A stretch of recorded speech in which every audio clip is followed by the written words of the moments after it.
a pessoa te pergunta, sobretudo de fora, né, muita gente de outros países, quais são as razões? No Brasil, em outros países também, mas no Brasil, tem um sem número de razões. A gente poderia dizer quais são as razões que fazem com que as pessoas aguentem. E não quais são as razões que as pessoas protestem. E a resposta que eu tive para isso, eu disse, olha, eu fui uma vez numa UPP social, num fórum da UPP social, numa favelinha pequenininha, super pobre, a 5 minutos do Maracanã. Aí você vai lá, e aí era o grande, vamos combinar, participação vazia, né? E aí os moradores que falavam diziam, a gente aqui precisa de esgoto, vivemos em cima das nossas fezes. E aí, vamos combinar, nada, né? Saí de lá, a obra faraônica do Maracanã. Eu disse, como é que esse pessoal não protesta? A gente sabe por que protesta, porque matam. Quando esse pessoal protesta, matam. Esse movimento abriu essa porta, essa brecha. Esse movimento, ele é um movimento irrepresentável nesse momento. E não há como curto-circuitar e evitar essa dinâmica de irrepresentabilidade. Então, o que o governo fez, o PT fez, digamos, nas suas cúpulas, foi responder com a lógica do medo, o que é contraditório.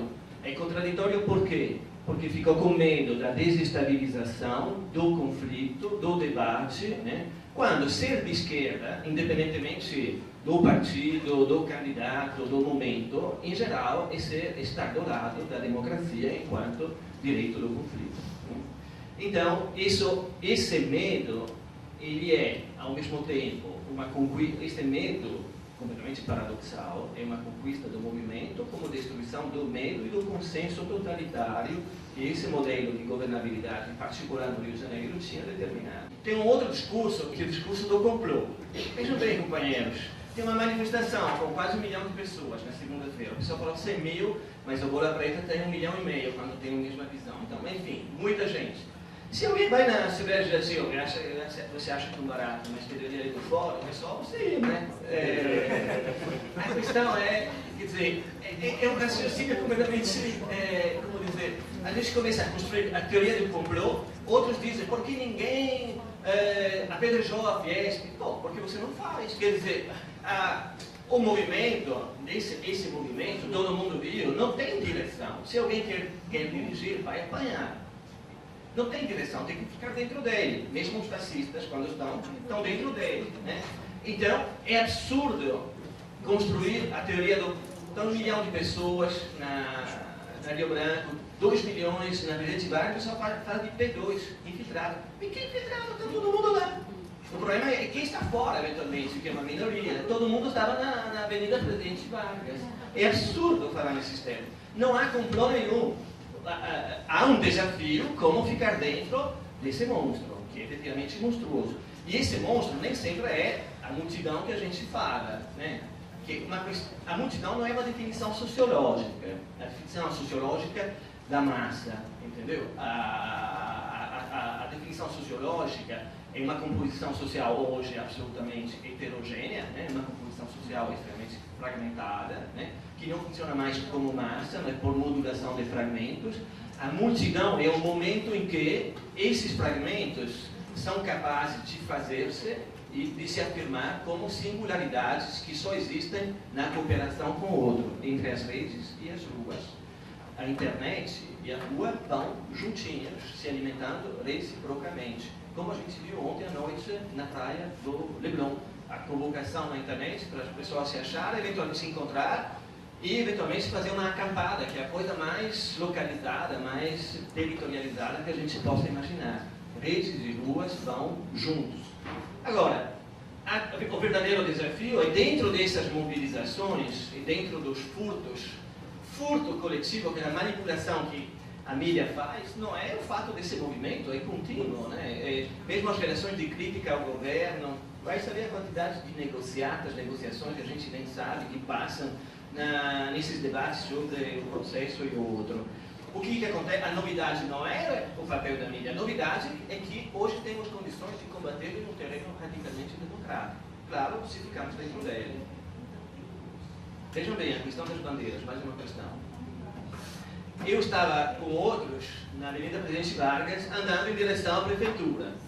E a gente via que tinha muita gente atrás, muita gente na frente, e que não tinha lugar para onde ir. Chegava a notícia que a prefeitura estava parada, então a gente continuava indo, sabendo que o momento ia parar, né? E acabou parando e chegou o lacrimogênio sem nem vir a bomba, né? E potentíssimo, né? Bom, então, antes que a gente chegasse lá, chegaram algumas amigas que estavam no grupo das bandeiras que tinham sido agredidos, né? E todas apavoradas, e algumas também tinham uma camiseta vermelha que não tinha como substituir. E aí, bom, aquela coisa, naturalmente, que nem quando você vai no jogo de futebol, a ideia é você levar uma camisa de uma cor e de uma outra cor. Isso é o mínimo, né? Se cai no meio da torcida adversária, é melhor ter uma camisa neutra, né? E a outra no bolso. Esse é o primeiro critério. O segundo critério é que a gente conversava com eles, que estavam num pedaço enorme, cheio de movimentos sociais, em particular esses movimentos da Vera Nucicada, da moradia, tinha o MST, que não tinha tido problema nenhum. E aí queria colocar duas coisas. E aí conversávamos com eles, como é que são esses fascistas, não são, como se faz, não se faz. Mas aí queria colocar dois episódios. Em primeiro lugar, a gente acabou entrando na violência da repressão e da resistência que o pessoal estava na frente, né? Queria fazer duas observações. Primeira, com relação à violência. Que a gente estava voltando depois de muita dificuldade no meio do empurra-empurra, e eu passei por um rapaz que estava todo preparado para ir para frente. Ele estava todo preparado para ir para frente. E ele avançava dizendo sem violência. Só na defensiva. E eu acho que essa coisa que a gente pode dizer que é também filosofia política, né? É completamente bíblico, né? O povo em Éxodo, né, só se defende contra a tropa do faraó. Né? Eu acho que a violência tem uma dimensão disso. Agora, muitas das amigas que estavam lá com a gente, completamente apavoradas pela polícia lacrimogênea, pela agressão às bandeiras, eu reencontrei na plenária do IFIX. E a plenária do IFIX, francamente, o clima era muito simpático, muita paciência, etc., mas dava vontade de pegar o microfone e dar na cabeça do pessoal que ocupava. Exatamente, porque o que a gente tinha? Uma plenária multitudinária de 2, 3, 4 mil pessoas, e o fato que tudo aquilo já tinha sido organizado ali dentro, né, e que havia os donos do microfone. Esse movimento não vai mais tolerar isso. Porque hoje ele tem uma nova composição social. A divisão do trabalho hoje ela é diferente. Ou seja, o paradoxo da exploração hoje é que para explorar alguém é preciso mobilizar a subjetividade dele.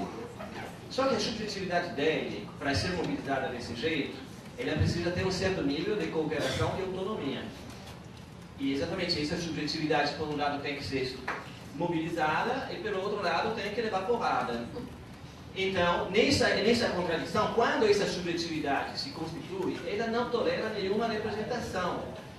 A nossa falta de resposta, o fato que todas as estrelinhas estão com problemas, mesmo aquelas que faziam oposição, estão com problemas relativos, né, na tendência, né, essa recusa das bandeiras, é porque todas as bandeiras têm que conseguir ser imanentes, internas ao processo, senão não vai funcionar. O microfone ninguém pode mais hegemonizar, a não ser aqui.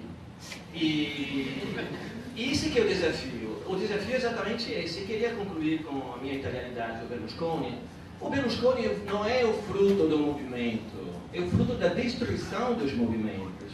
A esquerda na Itália destruiu os movimentos radicais no segundo meado dos anos 70, usando a espiral luta armada, repressão. Todo mundo foi de lourdão. Aí passou. Ele achava que com isso ia se aliando com o discurso repressivo da magistratura, ok? E aí, nos anos 80, quem fez a festa foi o Partido Socialista, Craxi, depois mandaram embora o Partido Socialista com mãos limpas, mensalões, etc., né? O pessoal foi, expulso, mas aí chegou o Berlusconi, quer dizer, quando você elimina o movimento, o que sobra exatamente é o Berlusconi. Estamos na situação oposta. Quem está com medo do movimento é a esquerda e o aparelho que se reproduz enquanto aparelho. E aqueles que não querem entregar os cargos, mas querem entregar a gente.